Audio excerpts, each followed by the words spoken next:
All right, this is a Vice story. We got loaned to Hollywood to work Vice on one of these task forces. And all the task forces is a group of people, a large group, to attack a problem. And we were going to do reverse stings prostitution-wise. We're going to have a lady cop on the corner, and we're going to cover her, and then we're going to pick up customers. Okay, real simple. Well, in those days, the 70s, and Vice obviously does prostitution, reverse stings, and regular picking up lady prostitutes. Didn't have a lot of women on the department then. And what we did have, not like it is nowadays, or with Charlie's Angels and all this stuff, really good-looking ladies. We had, just be honest with you, we had some plain-looking ladies, and some of them were downright ugly. I'm sorry, I won't say who they were, but anyway. So they had to pick from what you have. You have lemon, you make lemonade, right? So they had to pick these ladies from patrol to be the ladies on the corner. So we had a team. We had a supervisor, me and my partner, as the undercover, and we had a couple black and whites to stop the customer. And we went over to a corner. Well, we're setting up. I go to the supervisor, really nice guy from their Vice squad, and I go, Sarge, she's not very attractive, And they made the officers in those days, still now I think, dress down. They didn't want them having with their breasts hanging out or slit up the skirt, because that would prove they could go to court and say, look, I was entrapped. And every time you go undercover, whether it be a guy or a girl, you take a Polaroid of them and you put them in the folder of the arrest. That way the jury can look at it and say, well, look, she's dressed moderately. She's not being provocative.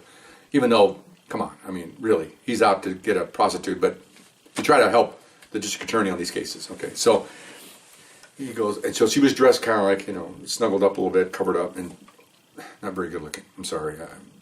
I believe me, I'm not a good looking guy either, but gee, we need someone out there to catch customers. He goes, she'll do just fine. Okay, fine. So we go to a corner. She's on the corner, standing on the corner, got her purse. We're standing in the bushes to cover her. It's like same I've talked about that in past stories on the .com site. Everybody's ready. Car comes by, slow down, lone male motorist. They look over at her, they drive off. Okay. We thought, okay, that's interesting, because we've done this before, and usually they're lined up. Okay. Another one comes by, look at her, drive off. Another one comes by. Oh my gosh. So first we thought, we're talking to ourselves, going, well, maybe they think she might be a cop.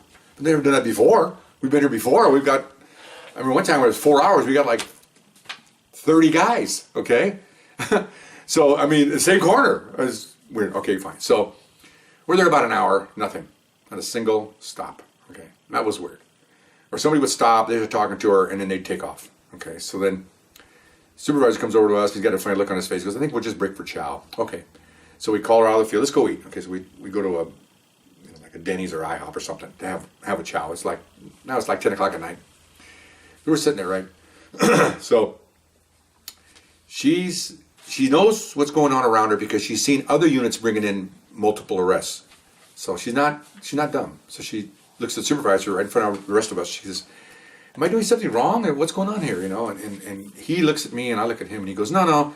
He says, it's probably the bad corner, And then she looks at me, yeah, we get these corners that we think they're hot and they're not. And, we'll try another corner. Oh, okay. Yeah, I got to spare her feelings, man. Seriously. Okay, so we find another corner. Sit up again. Same thing. This is manpower intensive. You got 8 to 10 officers covering her, along with her. You can't, I don't want to sound cold, but the command that authorizes this wants numbers. They want arrests. It proves that they're at the right spot, they're attacking the right problem, and the city, you are getting bang for their buck. You don't pay us to sit around and wave at people. That's not what we do. We're here to arrest people. So another hour, nothing. Okay, so he says, well, let's just call it. Maybe it's a tough. Okay, fine. So we all call it. Okay, so we thank her, and she's kind of down because as we're in the station, all these bodies are coming in, and we said, sometimes it doesn't work out very well. She's looking at my partner and I, and we said, we've done a bunch of these, and we're lying our butt off, man. We said, some corners will get like 3, some corners will get 30. It's just a matter of what corner. It's a bad corner. It's not you. It's just that's the way it works. Oh, okay. Oh, I thought no, you did nothing wrong. You just stand there. You're fine. Okay, fine. So she left. Whew. My partner was another Latin gentleman, Catholic. He goes, man, he put his head up. What's the matter? He goes, I got to say a lot of Hail Marys and Our Fathers because I'm lying my butt off. I said, yeah, you can't be doing that. Pope doesn't like that. He goes, I know. But we do it but we do it to spare her feelings. Come on, man, it's a gray area here. He goes, I know, I hate lying like that. Well, what are you going to do? Okay, fine. So she didn't come back. They were picking multiple girls for this because they wanted to have fresh faces. So the next night we get another girl. And again, we didn't get some Charlie's Angels girl next night. We got one that was nicely dressed, nice face, kind of nice looking. So the same supervisor goes, well, what do you think? I said, you want to try that same corner? He goes, yeah, boy. And he was kind of naive a little bit, or whether he was bullshitting her, pardon my French, or something. Okay, well, let's try the same corner. I don't know what he thought at the time. I can't read these people's minds. So we go to the same corner. Oh, man. As soon as they set up, as soon as she walked out, man, they're right there, okay? So pick him up, okay? She's waiting, another car comes up, They're putting cuffs on this guy. This guy gets out. Hey, man, grab him. Get her out of there. I mean, it's back to business as usual. She's there, cars are pulling up, or grabbing guys, got to get her in the darkness because guys, they see somebody being handcuffed, they see her stand there, they're only thinking by one thing, they're thinking down here, so they pull right to the curb and starts listening to her while she's watching the first arrest go down, looks at him, and he said, get him, and then he says, get her out of there, because she's like, you got to get her into this happened before. So anyway, we in about an hour, we made like 7 arrests, okay? Boom, boom, boom, bing, bong, boom. So take her around the corner, we take those people in the back, we had a place in the back where we were processing, and we're taking our break, the cover guys and her, and we're sitting there, and then the sergeant comes over and he goes, you think of what I'm thinking? Oh, yeah. And we're not in front of this officer, because all the ladies at that time, there's so small number of them, you can't tell one something, she'll tell the other girls, especially the girl that was not attractive. So we're off by ourselves. He goes, you think of what I'm thinking? I go, yeah. It wasn't the corner. He goes, yeah, it wasn't the corner. It was her. He goes, yeah. And they looked at us and goes, I appreciate you guys not saying anything. I said, well, what are you going to tell her? She's ugly? You don't do that. We gave it a shot. She probably knew there was something wrong. Maybe it was her looks, but that's not us to say. We're not here to judge anybody.